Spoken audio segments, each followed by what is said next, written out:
Apa itu standar umum pemeriksaan? Berkaitan tentang apa saja? Standar umum berkaitan dengan etika, independensi, integritas, dan profesionalisme, pengendalian mutu, kompetensi, pertimbangan ketidakpatuhan, kecurangan, dan ketidakpatutan, komunikasi pemeriksaan, dan dokumentasi pemeriksaan dalam pelaksanaan dan pelaporan hasil pemeriksaan, hubungan dengan standar profesi yang digunakan oleh akuntan publik, serta kewajiban aparat pengawasan intern pemerintah dan akuntan publik dalam pemeriksaan keuangan negara. Apa tujuan pemeriksa dalam melaksanakan standar umum? Sebagai dasar untuk dapat menerapkan standar pelaksanaan dan standar pelaporan secara efektif. Dengan demikian, standar umum ini harus diikuti oleh BPK dan semua pemeriksa yang melaksanakan pemeriksaan berdasarkan standar pemeriksaan. Apa saja yang harus diperhatikan dalam standar umum pemeriksaan? Hal pokok, subject matter. Informasi hal pokok, subject matter information. Etika, kode etik, independensi, integritas, profesional, skeptisisme profesional, pertimbangan profesional, sistem pengendalian mutu, kompetensi, kompeten, tenaga ahli, kecurangan, fraud, ketidakpatutan, abuse, faktor risiko kecurangan, prediksi, komunikasi pemeriksaan, dokumentasi pemeriksaan. Dalam melaksanakan pemeriksaan di lapangan, pemeriksa harus memperhatikan etika. Mengapa demikian? Anggota BPK dan pemeriksa harus melaksanakan pemeriksaan sesuai dengan prinsip-prinsip etika sebagai elemen penting nilai akuntabilitas dan harapan publik kepada BPK dan pemeriksa dalam melaksanakan pemeriksaan. Independensi, integritas, dan profesionalisme. Anggota BPK dan pemeriksa dalam melaksanakan tugas dan wewenangnya harus mematuhi prinsip-prinsip etika yaitu independensi, integritas, dan profesionalisme, yang merupakan nilai-nilai dasar BPK. Pemeriksa harus menggunakan kemahiran profesional secara cermat dan seksama, skeptisisme profesional, dan pertimbangan profesional di seluruh proses pemeriksaan. Lalu, mengapa pemeriksa harus memperhatikan pengendalian mutu? BPK harus menetapkan suatu standar pengendalian mutu untuk memastikan kualitas hasil pemeriksaan. Dalam menerapkan standar pengendalian mutu, BPK harus menetapkan dan mengembangkan sistem pengendalian mutu untuk memastikan agar pemeriksaan sesuai dengan standar pemeriksaan dan ketentuan peraturan perundang-undangan. Sistem pengendalian mutu terdiri dari prosedur dan kebijakan untuk memastikan pemerolehan hasil pemeriksaan yang bermutu tinggi sesuai dengan standar pemeriksaan dan ketentuan peraturan perundang-undangan. Pemeriksa harus menerapkan sistem pengendalian mutu pada saat penugasan untuk memberikan keyakinan memadai bahwa pemeriksaan sesuai dengan standar pemeriksaan dan ketentuan peraturan perundang-undangan, dan LHP adalah tepat sesuai dengan kondisinya. Bagaimana pemeriksaan mendapatkan kompetensi profesional yang memadai untuk melaksanakan tugas pemeriksaan? Pemeriksa secara kolektif harus memiliki kompetensi profesional yang dibuktikan dengan sertifikat profesional yang diterbitkan oleh lembaga yang berwenang atau dokumen lainnya yang menyatakan keahlian. BPK harus menentukan kompetensi yang dibutuhkan untuk memastikan pemeriksa memiliki keahlian yang sesuai untuk melakukan penugasan pemeriksaan. Pemeriksa harus memelihara kompetensinya melalui pendidikan profesional berkelanjutan paling singkat 80 jam dalam 2 tahun. Bagaimana BPK selaku pemeriksa penggunaan tenaga ahli? BPK dapat menggunakan tenaga ahli yang kompeten. BPK harus meyakini bahwa tenaga ahli tersebut independen, memenuhi kualifikasi, kompeten dalam bidangnya, dan harus mendokumentasikan keyakinan tersebut. Penggunaan tenaga pemeriksa di luar BPK, BPK dapat menggunakan tenaga pemeriksa di luar BPK dan harus independen dan memiliki kompetensi yang diperlukan. Kompetensi tenaga pemeriksa di luar BPK dibuktikan dengan sertifikat profesional yang diterbitkan oleh lembaga yang berwenang atau dokumen lainnya yang menyatakan keahlian. Pendidikan berkelanjutan bagi tenaga ahli dan tenaga pemeriksa di luar BPK. BPK bertanggung jawab untuk memastikan tenaga ahli dan tenaga pemeriksa di luar BPK yang terlibat dalam proses pemeriksaan memenuhi persyaratan pendidikan berkelanjutan, pertimbangan ketidakpatuhan, kecurangan, dan ketidakpatutan.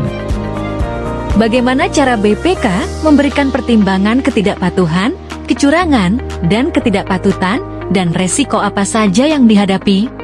BPK selaku pemeriksa juga harus merancang pemeriksaan untuk memberikan keyakinan yang memadai guna mendeteksi ketidakpatuhan terhadap ketentuan peraturan perundang-undangan, kontrak, dan produk hukum lainnya yang berpengaruh langsung dan material terhadap hal pokok, informasi hal pokok yang diperiksa.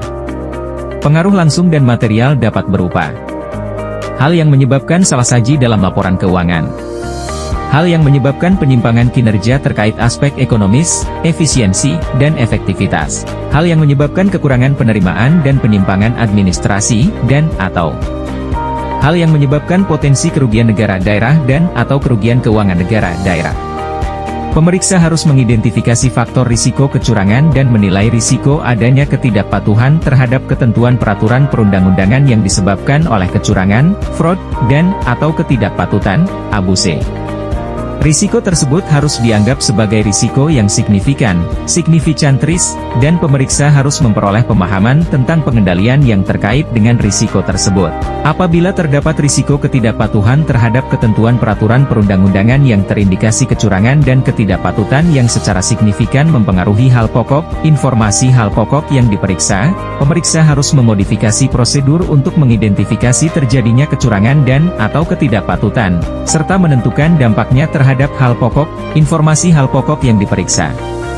Pemeriksa harus mengungkapkan ketidakpatuhan terhadap ketentuan peraturan perundang-undangan yang terindikasi kecurangan, ketidakpatutan, dan atau kerugian negara, daerah, serta ketidakpatuhan yang berpengaruh langsung dan material terhadap hal pokok, informasi hal pokok yang diperiksa sesuai ketentuan. Pemeriksaan dengan tujuan tertentu, PDTT, dalam bentuk pemeriksaan investigatif hanya dilakukan ketika terdapat predikasi yang memadai. Prediksi dapat berasal dari temuan pemeriksaan selain PDTT dalam bentuk pemeriksaan investigatif, informasi pihak internal maupun eksternal BPK, temuan atau informasi tersebut harus diuji kelayakannya sebelum bisa diterima sebagai prediksi. Komunikasi pemeriksaan. Bagaimana cara membangun komunikasi pemeriksaan pada saat pelaksanaan pemeriksaan dengan ODT? Pemeriksa harus membangun komunikasi yang efisien dan efektif di seluruh proses pemeriksaan, supaya proses pemeriksaan berjalan dengan lancar dan hasil pemeriksaan dapat dimengerti dan ditindaklanjuti oleh pihak yang bertanggung jawab dan atau pemangku kepentingan terkait. Pemeriksa harus menggunakan pertimbangan profesional untuk menentukan bentuk, isi, dan intensitas komunikasi. Apabila ada penghentian pemeriksaan, pemeriksa harus memberikan penjelasan secara tertulis kepada pejabat yang memberikan penugasan. BPK harus mengkomunikasikan secara tertulis alasan penghentian pemeriksaan kepada entitas yang diperiksa, entitas yang meminta dilakukan pemeriksaan, lembaga perwakilan, dan atau instansi penegak hukum. Bagaimana cara BPK menyusun dokumentasi pemeriksaan? Pemeriksa harus menyusun dokumentasi pemeriksaan yang memadai secara tepat waktu pada seluruh tahapan pemeriksaan dan memberikan pemahaman yang jelas atas prosedur pemeriksaan yang dilakukan, pertimbangan profesional, bukti yang diperoleh, dan kesimpulan yang dibuat. Pemeriksa harus menyusun dokumentasi pemeriksaan guna memberikan informasi yang jelas dan memadai. Melalui dokumentasi tersebut, pemeriksa lain yang tidak memiliki latar belakang pengetahuan atas pemeriksaan tersebut dapat memahami sifat, waktu, lingkup, dan hasil dari prosedur pemeriksaan yang dilaksanakan, bukti yang diperoleh dalam mendukung temuan, kesimpulan, dan rekomendasi pemeriksaan, serta alasan dibalik semua hal signifikan yang dibutuhkan dalam mengambil pertimbangan profesional dan kesimpulan terkait. BPK harus mengembangkan sistem dokumentasi pemeriksaan yang efisien dan efektif sesuai dengan ketentuan peraturan perundang-undangan. Bagaimana keterkaitan hubungan dengan standar profesi yang digunakan oleh akuntan publik?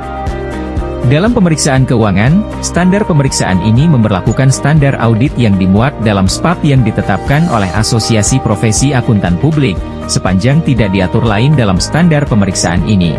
Kewajiban aparat pengawasan intern pemerintah dan akuntan publik dalam pemeriksaan keuangan negara.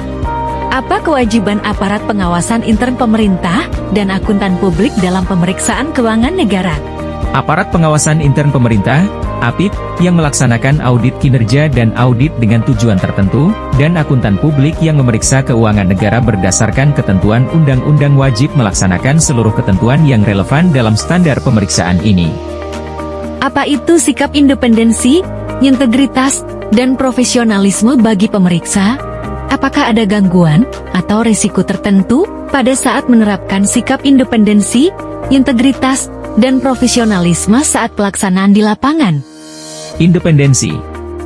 BPK perlu memperhatikan gangguan pribadi terhadap independensi pemeriksanya. Gangguan pribadi yang disebabkan oleh suatu hubungan dan pandangan pribadi mungkin mengakibatkan pemeriksa membatasi lingkup pertanyaan dan pengungkapan atau melemahkan temuan dalam segala bentuknya. Pemeriksa bertanggung jawab untuk memberitahukan kepada pejabat yang berwenang di BPK apabila memiliki gangguan pribadi terhadap independensi. Gangguan pribadi dari pemeriksa secara individu antara lain: memiliki hubungan pertalian darah ke atas, ke bawah, atau semenda sampai dengan derajat kedua dengan jajaran manajemen entitas atau program yang diperiksa, memiliki kepentingan keuangan baik secara langsung maupun tidak langsung pada entitas atau program yang diperiksa, pernah bekerja atau memberikan jasa kepada entitas atau program yang diperiksa dalam kurun waktu 2 tahun terakhir, mempunyai hubungan kerjasama dengan entitas atau program yang diperiksa, dan terlibat baik secara langsung maupun tidak langsung dalam kegiatan objek pemeriksaan, seperti memberikan asistensi, jasa konsultasi, pengembangan sistem, menyusun dan/atau mereview laporan keuangan entitas atau program yang diperiksa. Integritas. Integritas antara lain diwujudkan dalam sikap jujur, objektif, dan tegas dalam menerapkan prinsip, nilai, dan keputusan.